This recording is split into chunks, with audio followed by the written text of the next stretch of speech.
you doing? It is an unseasonably warm October 25th, 2016, and welcome back to the Me and Me podcast. This is episode 3. It's a continuation of last week's episode, and I've actually split it into 3 and 4 now. So there's still more with this episode. This part, she's going to go more into her and Rose and where they worked in Seattle, things like that. And in interest of authenticity, I am not cutting these episodes up. I'm trying to keep them as real as possible.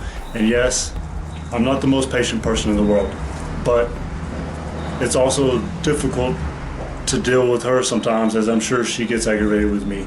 So I apologize if it seems like I'm being mean, but this is how it is. This is real. This is our interaction. This is a 42-year-old dealing with a 102-year-old. And again, the clicking and the clacking when she looks to the right, I'm typing on a keyboard to talk to her so that she can understand. And again, I'm trying to say it out loud so that you guys know what I'm asking her. But that's how we communicate most effectively because she doesn't hear very well. So thanks for all the feedback, guys. Thanks for watching. Please like the videos and pass it on. Again, if you want to contact us, meandmepodcast@gmail.com. And enjoy this episode, and we'll talk to you soon.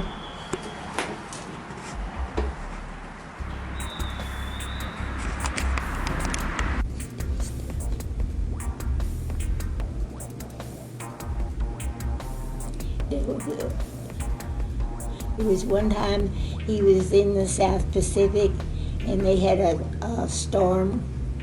He said the ship that he was on it was after he got on the Cushing, this destroyer. Right. He said the ship was 45-degree turned. That's scary. Yeah.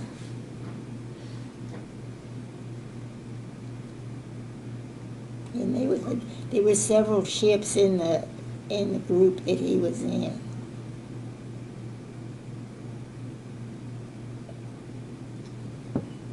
But when the Saratoga was bombed was when he came in, and that was when we got married. And they were in the shipyard there in Seattle for ship repairs. Oh, okay. And So they didn't bomb your wedding.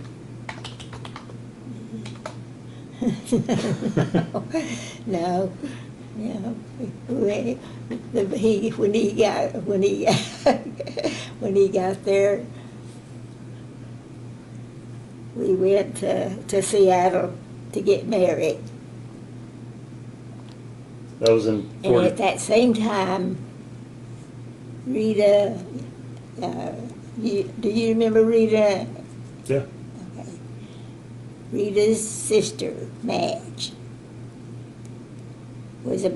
she was just about my age. And she and her, I don't think she and Sparky were married at that time.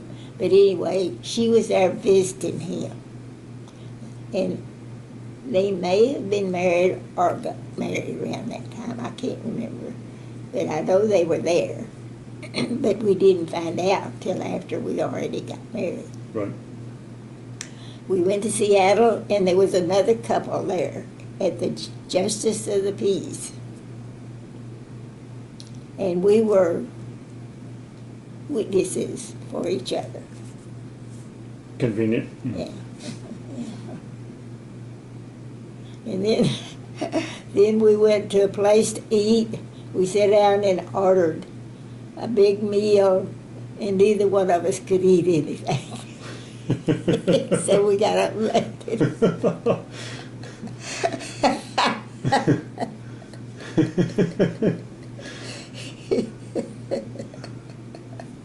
We looked at the Were you just not hungry? You're just not hungry. She's not hungry.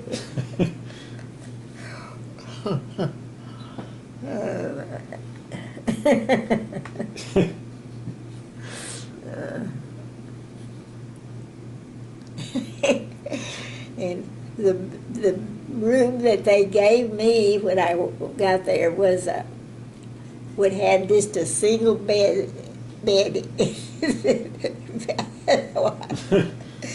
And both of us slept in that bed. But they gave us a different room.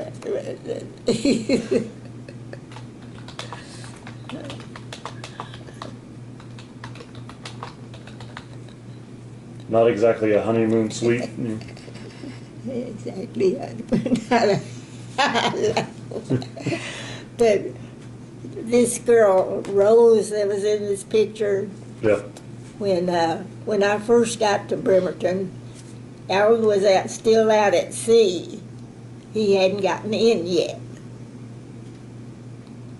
because he sent me a telegram of where to go to and when to come. Well, I sent him a telegram back telling him I would be there. Well, he did not get my telegram until 3 months later. So, Wow. In the meantime, when he didn't hear from me, he went to Matador because I didn't show up. Right. And so after he got there and found out I was there already in Bremerton, he called his friend, Rose's husband, Jim, and told them to meet me when I got there on the train. Right. Well, they met me at the train and got me. When we got off the train, I had all my stuff in there, and so Jim says, is there anything you need? You know, he said, we're going to take you to where you're going to stay and be sure that you get settled.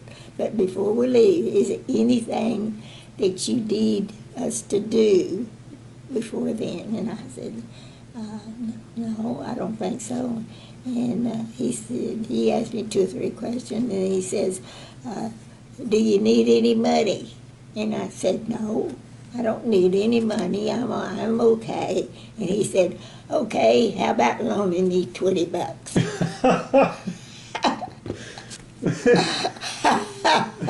I said, sure. Of course, he was kidding me. That's funny. He told me what had happened. So then it was, well, 2 or 3 days, because it took 2 or 3 days to get there on the train. Right. When he finally got back there.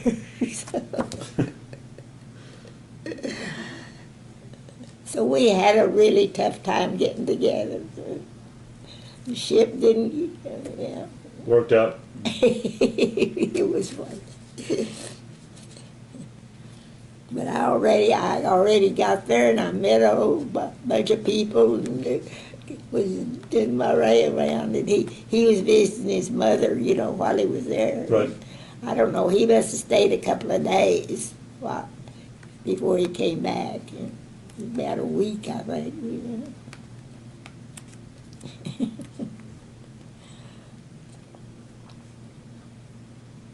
Yeah, I never will be there. He said, well, it's okay. Hey, how about loaning me about $20?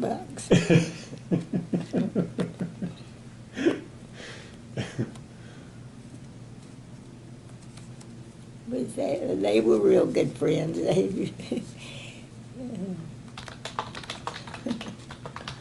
Do you remember his name? Yeah, Jim. Oh, okay. Jim and Rose. Well, I don't know his last name. You remember part of it. But after we left there, we wrote to each other for a long time, and she crocheted a great big quilt or blanket and sent it to me after we were moved, after we lived there in that house on 53rd. Right. We wrote to each other that long. Yeah. But she got sick and she lost a baby, and she was and Jim was somewhere, he wasn't with her, and she was having a real tough time.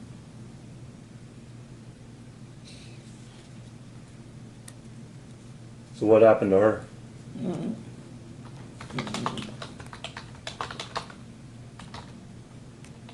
I don't know. I don't think I heard from her much after, when she said the thing. They lived in Pennsylvania. Her family lived in. Oh, well, she and Jim were living in Pennsylvania. But I just lost touch with her.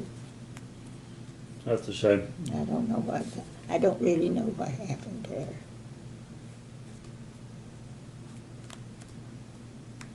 But that was a long time to keep up with somebody.